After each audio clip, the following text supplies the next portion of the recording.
मैं doctor KL. Meena, assistant professor in geography, government college Rajgarh. आज हम भारत के भूगोल का महत्वपूर्ण टॉपिक, जो पूर्व में भी हम चर्चा कर चुके हैं, भारत की वनस्पति, भारत में वनों का वितरण और भारत में प्रशासनिक रूप से वर्गीकरण।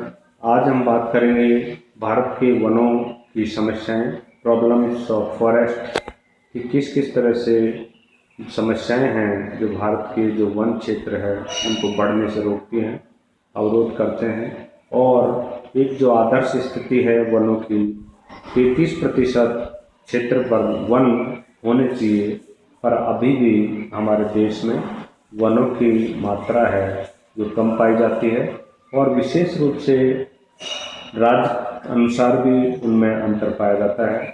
जो भारत के नॉर्थ ईस्ट के स्टेट हैं, अरुणाचल प्रदेश, मिजोरम, तमिलनाडु, त्रिपुरा, मणिपुर, नागालैंड, वहाँ पर वनों का प्रतिशत 60% से 60% से अधिक पाया जाता है।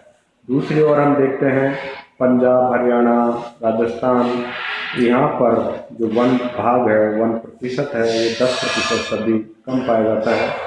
तो इस तरह से भारत में वनों की समस्याएं अलग अलग राज्य में, अलग अलग क्षेत्र में अलग अलग तरह की पाई जाती हैं।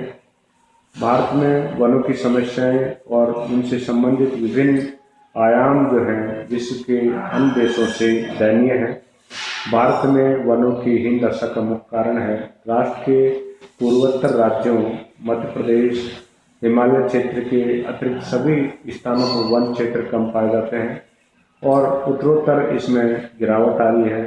लगातार कटाई बढ़ती जा रही है, लगातार मांग बढ़ती जा रही है। भारत में वनों की वार्षिक प्रति हेक्टेयर उत्पादकता केवल 0.5 घन मीटर है, जबकि अमेरिका में तुलना करें तो 125, फ्रांस में 309 और जापान में 108 घन मीटर है। इसी प्रकार से भारत में प्रति व्यक्ति वनों की स्थिति देखें तो क्षेत्रफल 0.14 हेक्टेयर है, जबकि सोवियत रूस में 3.5 हेक्टेयर, संयुक्त राज्य अमेरिका में 1.8 हेक्टेयर तथा विश्व का औसत भारत से भी अधिक है, 1.08 हेक्टेयर है। भारत में एक ही क्षेत्र में एक ही प्रकार के वन समूह नहीं मिलते हैं। किसी विशेष प्रकार की लकड़ी प्राप्त करने में समय और पूंजी दोनों की अधिक आवश्यकता होती है। इस प्रकार से विश्व के अन्य राष्ट्रों से भारत की तुलना की जाए तो भारत में लकड़ी का उपयोग कम होता है। आवास, फर्नीचर इत्यादि में अन्य राष्ट्रों में जैसे इंग्लैंड है, संयुक्त राज्य अमेरिका है, इनमें अधिकतम लकड़ी का प्रयोग किया जाता है। भारत में लगभग 37% वन निजी संपत्ति है, केवल 13% सरकारी नियंत्रण में है। इस प्रकार वनों के प्रबंधन इत्यादि में भी अव्यवस्थाएं पाई जाती हैं। वन और वनस्पति के प्रति वैज्ञानिक दृष्टिकोण और व्यवस्थित प्रबंधन हेतु जन सामान्य में प्रशिक्षण, शिक्षा का अभाव, जागृति का अभाव होने के कारण अवैज्ञानिक तरीके से वनों का दोहन किया जाता है। वन विज्ञान के अथवा वन रक्षण विद्वता के ज्ञान के अभाव में वन संपत्ति का पूरा प्रबंधन, उपयोग नहीं हो पाता है और अव्यवस्थित पाया जाता है। जन सामान्य में वनों के प्रति जिम्मेदारी का भाव, उपयोगिता के दृष्टिकोण में पूर्णतः अनभिज्ञता देखी जाती है। इसी प्रकार से राष्ट्र में कम वन आधारित उद्योग जैसे लकड़ी काटना इत्यादि में भी नई टेक्नोलॉजी, आधुनिक तकनीकी का अभाव है।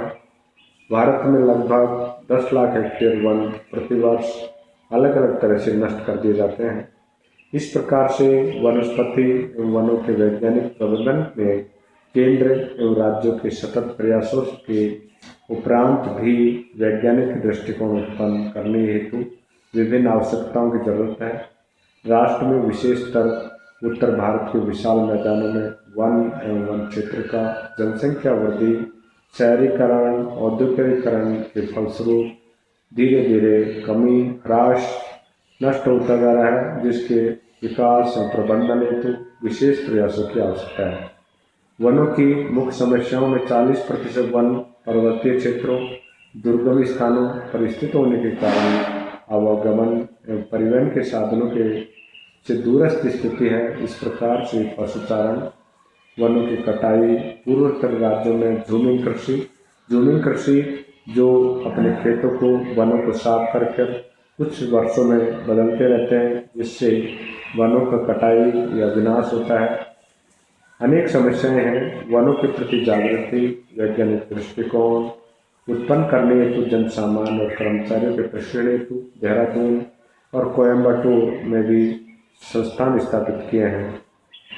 इसी तरह देखें तो वनों का हम किस तरह से संरक्षण कर सकते हैं, वनों का कंजर्वेशन कर सकते हैं। तो भारतवर्ष में प्राकृतिक वनस्पति एवं वन संसाधन एक विशाल विरासत है, जिसमें लगभग 5000 प्रकार की अलग अलग प्रजातियां पाई जाती हैं।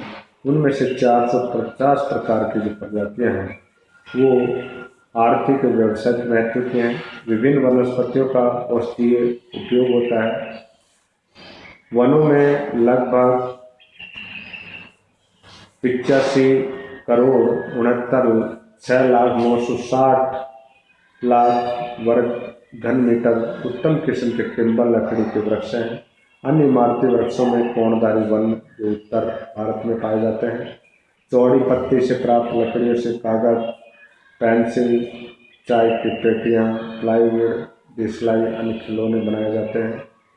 अतः उपरोक्त सभी प्रकार के वनों, वृक्षों का आर्थिक, व्यावसायिक एवं दैनिक जीवन के उपयोग हेतु संरक्षण अति आवश्यक है, क्योंकि वन क्षेत्रों में अधिवास करने वाले आदिम वर्गों की जीवन शैली मुख्य रूप से वनों से निर्धारित होती है। भारतवर्ष में अधिकांशतः वन दुर्गम स्थानों में केंद्रित हैं। उनका उपयोग, आवागमन, सदुपयोग इत्यादि मानव पहुंच से बाहर है। राष्ट्र में वन का भौगोलिक विशेषताओं के अनुरूप भी असमानता वितरण है। पूर्वोत्तर एवं हिमालय क्षेत्र, पश्चिम घाट के क्षेत्रों पर पाए जाने वनों का संरक्षण अति आवश्यक है, क्योंकि उत्तर के मैदान में वनों की निरंतर कमी, पशुचारण, नए वृक्षों के रोपण में कमी, दिनों दिन जनसंख्या वृद्धि के कारण कृषिगत भूमिका में वृद्धि के फलस्वरूप वनों का संरक्षण आवश्यक है। संरक्षण की दृष्टि से भारत सरकार ने भारतीय वन नीति, इंडियन फॉरेस्ट पॉलिसी 1952 में बनाई, फिर 1983 में भी बनाई, क्योंकि वन संरक्षण हेतु इसमें विभिन्न प्रकार के उपाय, कानून समाहित किए गए। वनों के संरक्षण के प्रमुख उपायों में वनों के विनाश को रोकना और सीमित पशुचारण करवाना, सामाजिक वानिकी सोसाइटी के द्वारा जगह जगह पर जो सार्वजनिक भूमि है वहाँ पर वन रोपण में सोसाइटी का, समाज का, एनजीओ का भी सहयोग लेकर एक सोशल फॉरेस्ट्री डेवलप करना, पर्वतीय ढलानों पर मेड़बंदी करना, कटाव रोकना, मिट्टी का, वृक्षों एवं मिट्टी के कटाव को इसे रोका जा सकता है। सरकारी संस्थानों की स्थापना करना, वन क्षेत्रों में परिवहन के मार्गों का विकास करना, वन केंद्रीय क्षेत्रों में छोटे कस्बों और महानगरों में वनों का उपयोगिता, मनोरंजन, वानिकी दृष्टिकोण से विभिन्न संस्थान स्थापित करना। इस प्रकार पर्वतीय ढलानों, नदी विभाजकों, समुद्री तटों, बंजर भूमि में सुरक्षात्मक वन लगाना इत्यादि सम्मिलित है। वृक्षारोपण एवं वन संरक्षण का वर्तमान संदेश एक ही व्यक्ति एक वृक्ष को चरितार्थ करता है। इसलिए वन संरक्षण में मुख्य क्रियाकलाप माने जाते हैं। तो इस तरह से हम वनों का संरक्षण